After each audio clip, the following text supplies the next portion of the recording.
Hello and welcome to another episode of Growing Up B2B.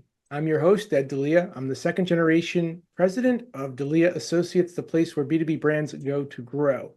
Today, I'm speaking with Ed Dolan, CEO of Epic Results. Over his career, Ed has helped more than 2,000 entrepreneurs start and grow their businesses, providing training and consulting that drive breakthrough performance in sales, profit, and customer satisfaction. Ed is deeply involved in supporting business communities. He's a board member and past chairman of the Somerset Business Partnership, and he was recently honored with the 2025 Somerset County Business Partnership Legacy Award for his lasting contributions to the region's economic growth. What makes Ed's perspective especially valuable to our conversation today is his work with family-governed businesses, where the line between family dynamics and business strategy can get blurry, and where longtime legacy often takes center stage. Ed, welcome to Growing Up B2B. So great to have you here today. Thank you so much, Ed. I appreciate it. Awesome. Hey, let's start with your journey, Ed. What led you to found Epic Results and focus on helping entrepreneurs and other family business-led companies achieve breakthrough performance? In retrospect, thinking about it, I would say my entire career was leading to it, but it was actually the actual impetus was 9/11. I was running a tech company at that time. Like many places, we sent everybody home. I went home. It was a time of reflection, if you will. And thinking about it, I realized I had been brought in as a CEO about 3 years earlier, had achieved the goals that we set at that time of becoming profitable and turning the action of the business around. Started thinking about what's next. And I had really a couple criteria in mind. Number one was that, as many people were thinking at that time, I wanted to do something to contribute to the greater good. I was too old to join the Marines, like my future son-in-law was talking about, but I wanted to do something. The second part was that I realized I'd grown up watching Bugs Bunny cartoons, so my threshold to boredom is about 3 minutes. So whatever I did had to serve that. And my career trajectory, as I said, had been from very large corporations to smaller and smaller businesses, family-owned businesses. I'd been working with family-owned businesses for about a dozen years and thought I had a pretty good idea of what goes on.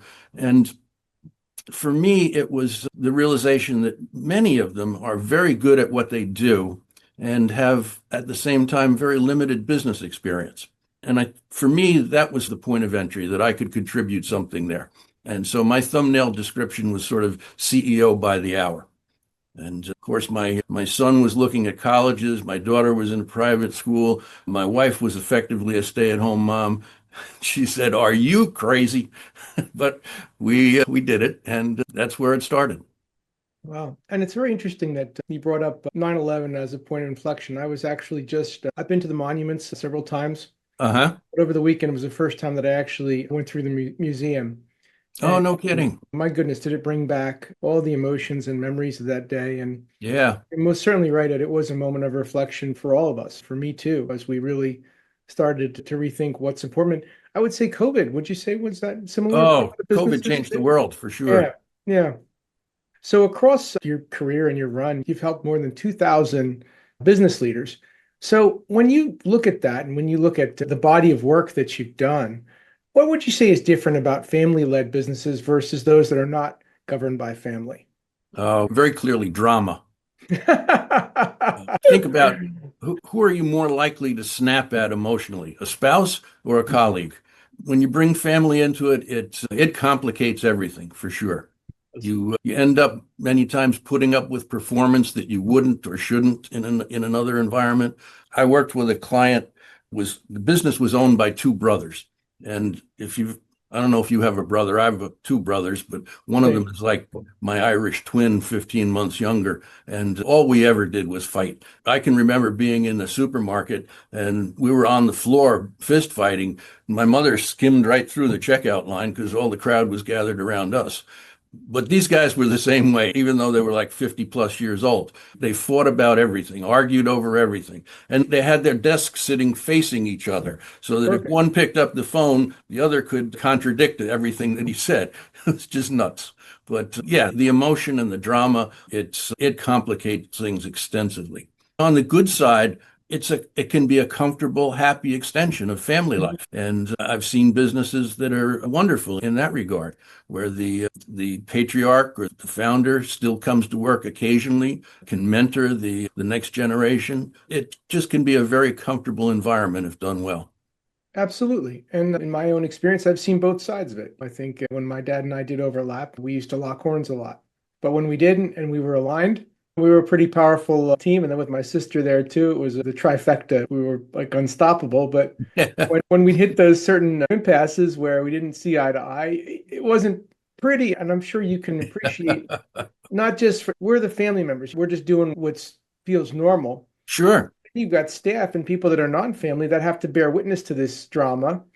And that's not always a very healthy thing in the Nope. organization. If anything, it's rather toxic, I would think.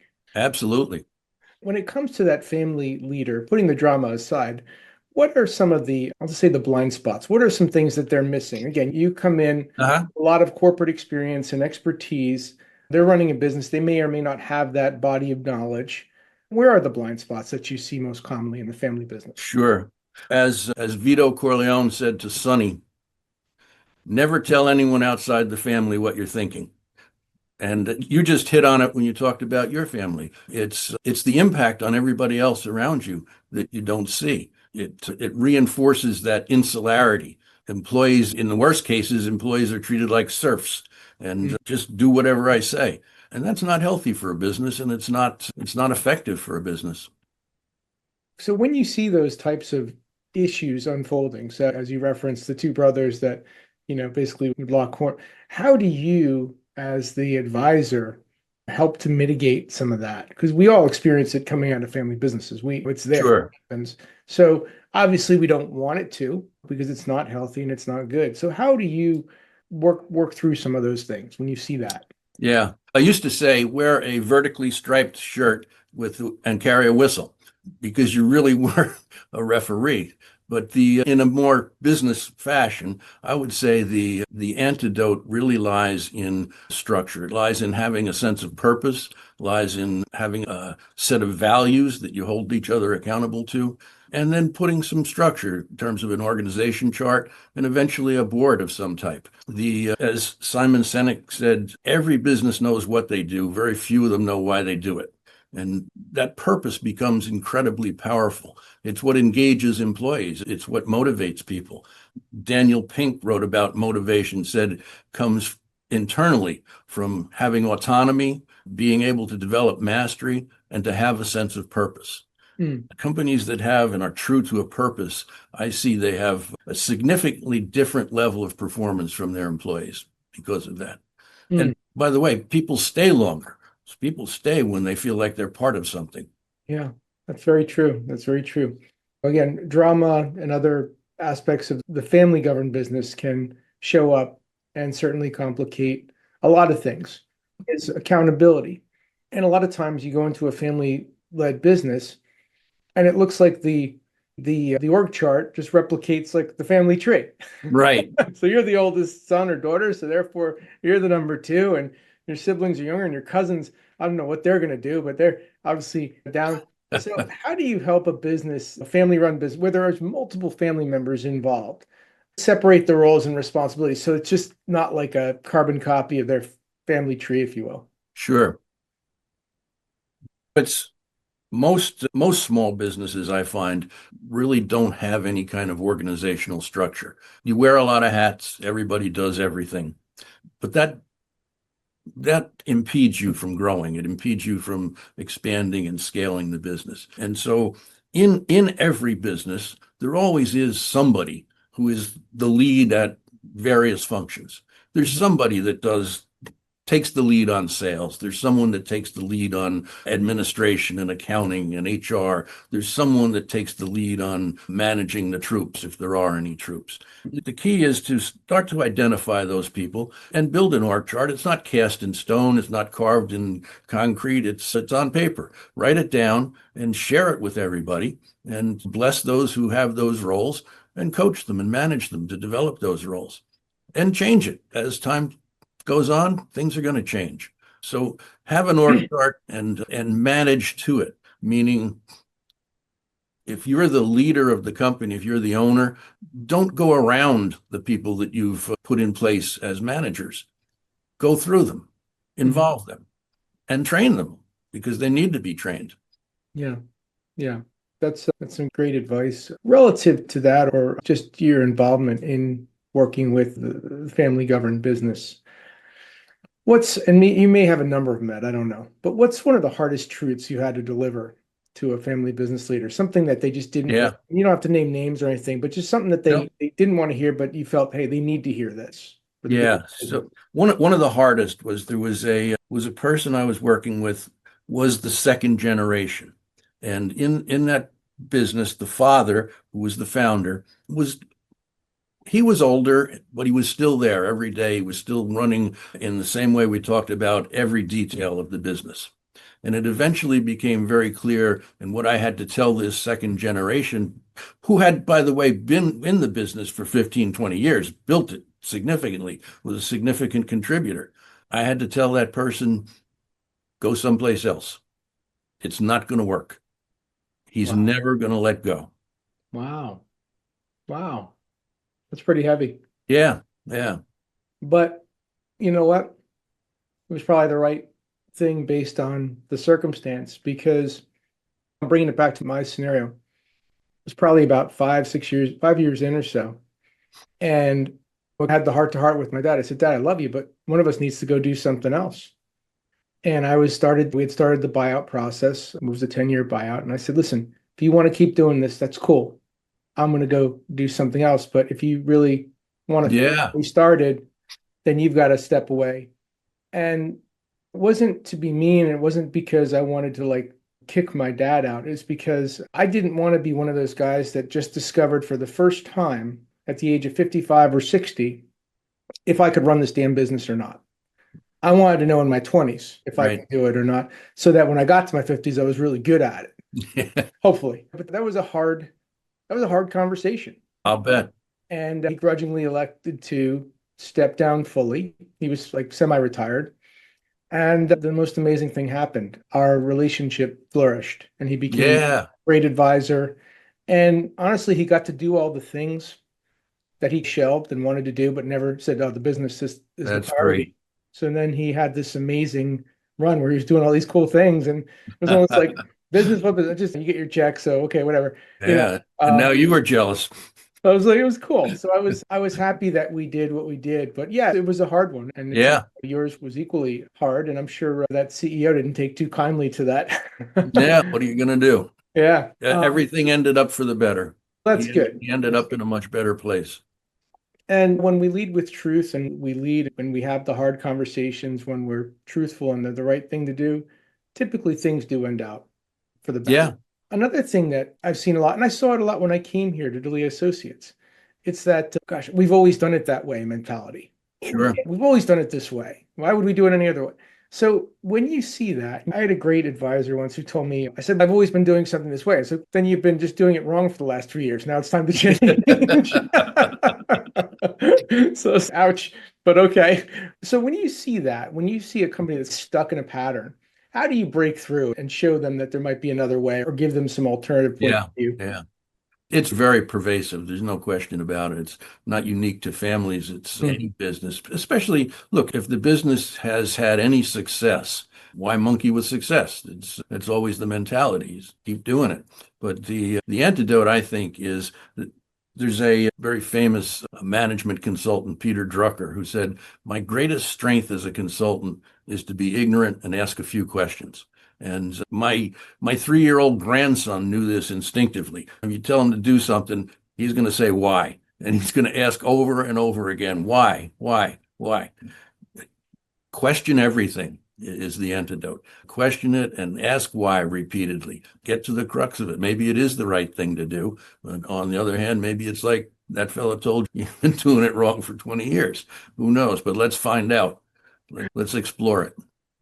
So And once you bring that to them, does it take a while for a company to embrace the yeah, all over the map. Some people are very stubborn, very reluctant to do that. Others embrace the idea that it's worth picking up the Rubik's Cube and turning it around a few times and seeing what the heck it looks like. yeah, yeah. So Another, and this comes up sometimes and sometimes it doesn't, but Yeah.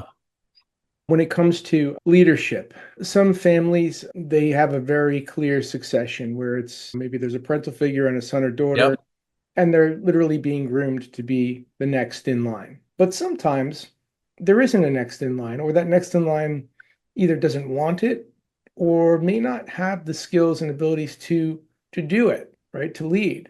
So in your opinion, Ed, and based on what you've seen and experienced, when should a family business bring in that outside leader? And when should they say double down on, all right, we're going to stick with the family bench because we got some good Yeah. players. Yeah. So how do you work through that? Yep. Talk about that. Yeah. It's a great it's a great conundrum for lots of businesses. I think let me take leader out of it for a second Okay. and say that my knee-jerk reaction is when should you bring in outsiders? Always, immediately. Every business can benefit from not being totally insular. Every business can benefit from gathering ideas from many directions. You look at the investor environment where venture capitalists and private equity firms always bring in an outsider, always put people on the board, always have outside guidance and advice. And I Mhm. think every company can benefit from that. Mm. Now, in terms of the leader, it can be great, it can be horrible. I've seen complete disasters where a firm brought in someone from outside, maybe not as CEO, but as chief operating officer to run the business. And the tendency is to look to people who've got that kind of experience. The numbers point to the fact that what you're going to find is someone that's coming out of a large corporation and maybe is semi-retired or took an early plan, and it's culture shock. They Mm. really don't click in a small family-owned business. You also have to separate ownership from leadership. That second, whatever generation can clearly retain ownership without necessarily retaining Mm. leadership. And if they're wise, they may find that there's smarter leaders. If they're real wise, like your dad, ultimately, they find there's other things that they enjoy doing. Uh, Yeah. so I think you you start in small steps, I believe. It's like often when people, small businesses, family businesses are looking to hire, what I recommend to them is that they contract with someone to do a specific project. Mm. The mentality of if I hire this person, it's going to cost me $130,000. No, it's not. It's going to cost you 20,000 to do that project. And if it doesn't work, so be it. If it does work, you know you've got something worth keeping and it's an investment. Mhm. And by the way, there's a benefit to the person that you're hiring. If they don't work out, they don't have to put that they got canned on their resume. That they can Yeah. put on their resume, I completed this project for XYZ company. And so it's benefit all around. Bring in consultants. There are clients that I work with that have three, four, five consultants that they turn to regularly. One company has a consultant who is, in effect, their CFO. They have another consultant who is their chief marketing officer.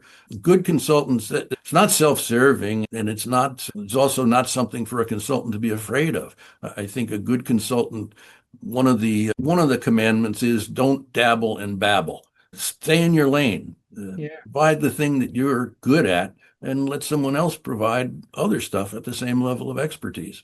So I think a company can bring in outsiders without necessarily destroying the chain of command Mhm. and without disrupting ownership for sure. Yeah, absolutely true. And I've seen, just as you have, I've seen it work really well, and I've seen it go very badly. Yep. It would seem, to your point, though, that when it goes well, both parties are walking in with their eyes wide open. For instance, that Yep. person and I know a scenario just like that, where it was an outside CEO was brought in as the next generation didn't wish to have operating responsibility. But that person just didn't come in and say, all right, I'm going to jam everything I learned from corporate down your throat. He Right. said, I've learned some things. I have some skills. This is a different environment. We spent the first 6 months really understanding the environment and making very minor changes, very minor. Yep. And once he got more buy-in and more respect and knew the team and they knew him, then he started to turn the dial more and turn the dial. But it was in a way that the business was ready, as opposed to ripping off the Band-Aid or throwing you in Sure. a pool of cold water. It's a shock to the system, which never seems to go very well. But when there is a succession in place, when there is that next generation who at least demonstrates the desire to be the number Uh-huh. one, What mistakes do you see sometimes when that handoff is happening, when the first generation is looking to pass the baton to the next, and that next is looking to receive said baton? Where do you see families struggle? Yeah, so I'll give you three that I see as big issues. Number one is really the number one is ego on the part of the first generation. It's reluctance to leave. Nobody can do it as well as I can. I'll put you in charge, but I'm going to tell you what to do. I'll work the puppet strings. I think that's a disaster waiting to happen. The second is on the other side is naivety on the part of the next generation. It's look, you wanted to find out could you do it at 20 rather than 50. That's very valid. But you had some backup in terms of your father. I think that the child that's chomping at the bit and say, I can do it, I think you do need to think that through a bit and prove that you can do it in some Mhm. way, shape, or form Yeah. before you go grabbing at the reins. And the third, I think, is just blind nepotism. You put someone who has no skills and no leadership ability. You put them in the role because they're in line for it. Great points all around. And as I look back, there was a pinnacle moment as we were working through the buyout, and there was a meeting between my father, myself, and at the time our accountant. And my accountant was basically saying to my dad, "Why are you still here?" And my father's response was, "I'm afraid he's going to fail." And my accountant at the time said three very impactful words: "Let him fail. Let him fail." In other words, let him fail. Yeah, I've seen him. I've seen what he could do. If he's going to fail, he's not going to run the ship aground. He's going to make a mistake. Probably going right. to learn something very valuable at the back end of it. And that's a damn hard thing to do. And you Yep. really got to take that parental figure hat off to let that happen. Yes, you do. And that's hard. And that's why outside consultants are so helpful because Yep. they can navigate those conversations Yeah. that otherwise just couldn't be had in the right way. So, It's like a father teaching his kid to ride a bicycle. At some point, you yeah, have to take off the training wheels and let go of the seat. And he's either going to yeah. fall or he's not, but he's not going to learn with you standing next to him. So you've spoken before about something you refer to as breakthrough performance. So Okay. something that you're looking to achieve in the companies you work with. So when you think about that, what does that mean exactly? What does that look like when you, whether it be working with a family business or any other organization, when you hit that breakthrough performance level, what does that look like? Sure. One of the common things, this is a generalization or a composite of clients that I've worked with. What I often find is that the person who started the business is 20 years down the road or longer is still the lead salesperson, still the lead technical person. It's all issues and questions come to him or her. The org, as large corporations like to brag about having a flat org chart. This is an org chart that has no lines whatsoever. It's everything points to the owner. And the fact of the matter is the person is consumed, especially when you're 20 years down the road, absolutely consumed with the business. As Michael Gerber wrote in the E-Myth, you're working in the business, not on it.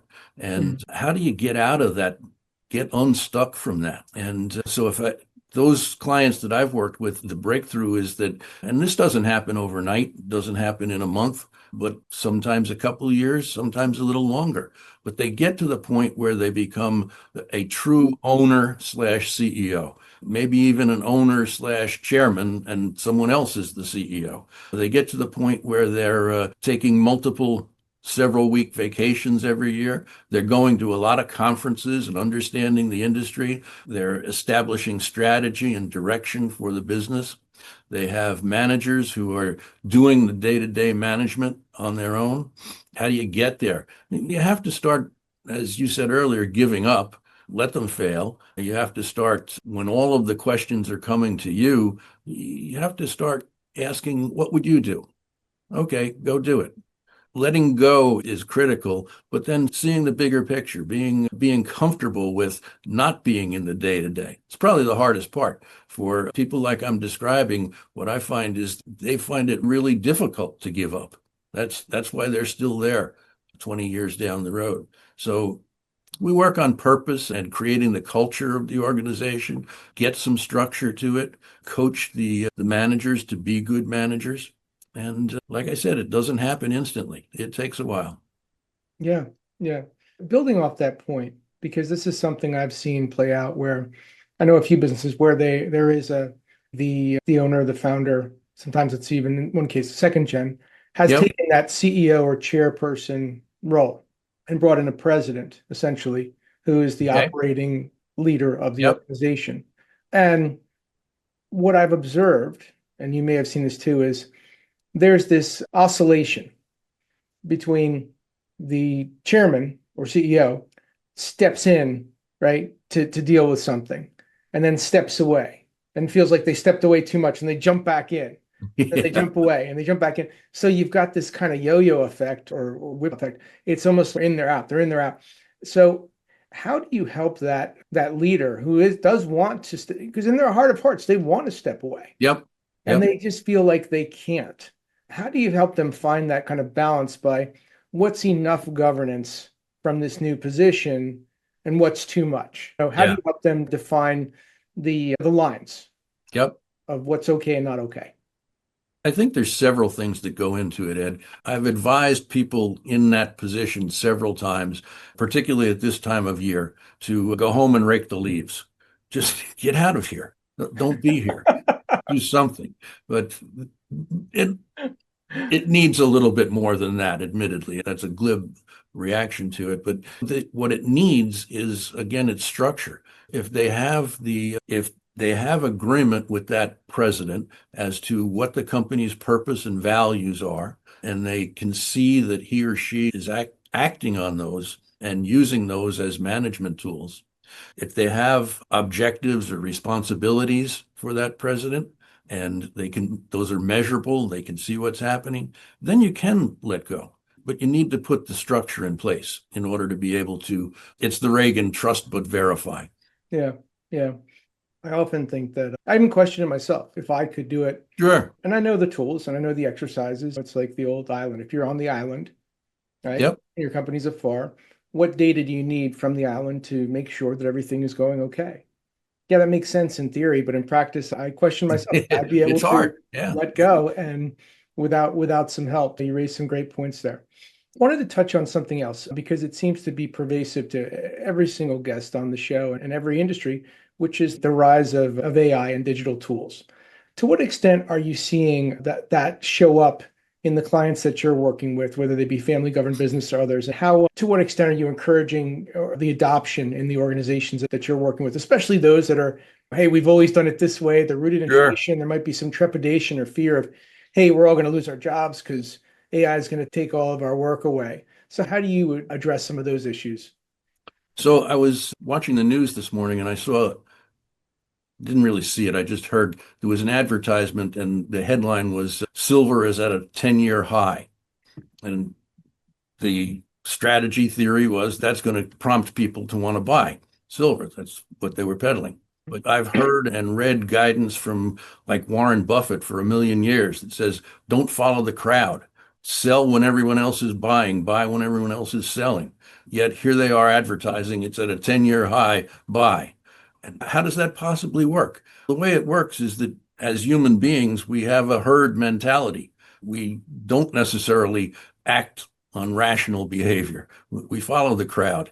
What I would say to businesses is, look, AI is no different than silver at a 10-year high. It's the current hot technology. It's everybody's talking about it, everybody's advertising it. There was a interview on the news I saw recently, and they were talking about there's a school in New York and several other cities called Alpha School that's built on AI. Mhm. So they were talking about as a contrived example. Let's say you have a kid who's disengaged in learning, but he's real interested in basketball and Marvel comics. The AI will create materials for to engage that kid. My wife was standing nearby and heard this, and she's worked in public schools, elementary schools for 20 plus years in a variety of capacities in different schools. And she said, that's what a librarian does. She's absolutely right. It's the old adage of a solution looking for a problem. Anybody that's peddling something is going to peddle a solution that's looking for a problem. I would say to the business owners, don't get caught up in the hype. Stay in your lane, focus on your business. If you have business needs, if you have things that could be automated or simplified, talk to someone in that field, someone who's expert. They'll know if AI can help or not. If you're not a software development company specializing in developing AI, don't do it. Do what you're good at. Do your Yeah, business. that's great and very pragmatic advice. I appreciate that. So I mentioned this when we first introducing you on the show, Ed. You were recently honored with the Somerset County Business Partnership Legacy Award. Now, for listeners that don't know, Somerset County Business Partnership is one of the premier business organizations in our great Garden State. Very high level of participation, high level of activity in the regional scene. That's a big deal. Talk about that for a minute. Were you surprised? And what did that recognition mean for you personally and professionally? As I said to Chris Edwards, the CEO of the partnership, when he presented it to me, said, "I think you just called me old, but it was very polite the way you did it." It's had many smaller business, new businesses especially, will join an organization like the partnership, chambers of commerce, what have you, expecting to find new clients. And what I tell people all the time is you'll most likely be disappointed. The partnership or a chamber of commerce, those are organizations that are looking to contribute to the greater good. They're looking to develop the economy of the area. It's the high tide floats all boats concept. So if what you're doing is, if you're looking to make a contribution, to be part of it, to make a difference, you'll be successful. I joined the partnership probably 15 years ago and have been on the board for maybe 10 of those years. And I my purpose was never to find more clients. My purpose was that I believed in the concept of improving the business community, the social community. I've met wonderful people and made great relationships. On the other hand, if you are a small business, you need to build your customer base. There are organizations that are focused, like BNI and the TIP, that are focused on members helping each other get more customers. Join one of those. Join them both. Uh, Mm, but so for me, it was the opportunity to make a contribution, to make a difference, and it was acknowledgement of that, which is always good. awesome, awesome. A question that comes up, and I'm going to slant it a little differently, but I do want to hear what you had to say. So let's just imagine that a young consultant or somebody that wanted to consult for business came to you and said, Sure. "Hey, Ed, I want to work with family-governed businesses. That's who I want to focus on." What would you tell them? Yeah. Dad, are you crazy? Run. But Yeah. seriously, like if somebody came and said, "Hey, I'm thinking about this is focusing my Yep. practice here on the family-governed business," how would you guide them and say, "Hey, this is what it takes"? Yeah. So when my son went to college, he said he wanted to major in finance. And so I asked him why. Because my thought process was that at that point in time, many people were doing that, and they were doing it because they saw the dollar signs at the end of the rainbow. And I wanted to make sure that wasn't his sole purpose. I told him, if you want to make a fortune, go work with Vito Corleone in the olive oil shop in Brooklyn, and you'll get there a lot faster. So I love that question, why? Why do you want to do that? And also to the young consultant, what do you have to offer? I think that the motivation and the contribution, what you can deliver, those are the significant parts. And in terms of advice, I would say, as I said earlier, stay in your lane. If you have expertise and can make a difference, great, but be genuine and care. Do it because you're doing it because you're trying to help those organizations, trying to help those businesses. Nice. In fact, it brings back a memory of a why question from I have a very successful older brother. He actually exited his business for a very large sum of money. But years ago, and I was maybe like halfway through the buyout, and I was having a bad day, and I'm just like, I'm talking to him, and I said, I don't know what I'm doing here. Why did I buy this business? This business is crazy. It's making me crazy. And so he said, "Why did you come into Dad's business? Why did you start this buyout process?" And I said at the time I was just pissed off. So I'm like, "To make money, of course." And then you know what he said to me? He goes, "You were stupid." He said, "If you wanted to make money, you sure as heck shouldn't have gotten to marketing. You should have gotten to finance or banking or Yeah. money is." So he said, "Maybe you did it because you love it, because you're good at it, and because you think that perhaps you could take the business somewhere that Dad couldn't." And that kind of brought me back to reality. But that all started from a very big why question many years ago. So there's a lot to be said for asking questions, Ed, for sure. Last question for you, my friend. Sure. If there's a family business leader that's listening in today that wanted to learn more about the work you're doing as part of Epic Results, what's the best way for them to connect with you? Call me, text me, email me. My cell is 908-209-0972. So text me or call me or find me at EDOLAN at epicresultsllc.com. Awesome. Awesome. But thank you so much for joining us today on Growing Up B2B. I really appreciate your candor, your wisdom, and your insights into the challenges and opportunities that come with advising, especially the family-governed business. Again, we've been speaking with Ed Dolan, CEO of Epic Results, and I'm your host, Ed Delia, and this is Growing Up B2B. Thank you so much for listening and have a great day. Ed, thanks so much for joining us. Thank you, Ed. It's been fun. Great questions. Thanks.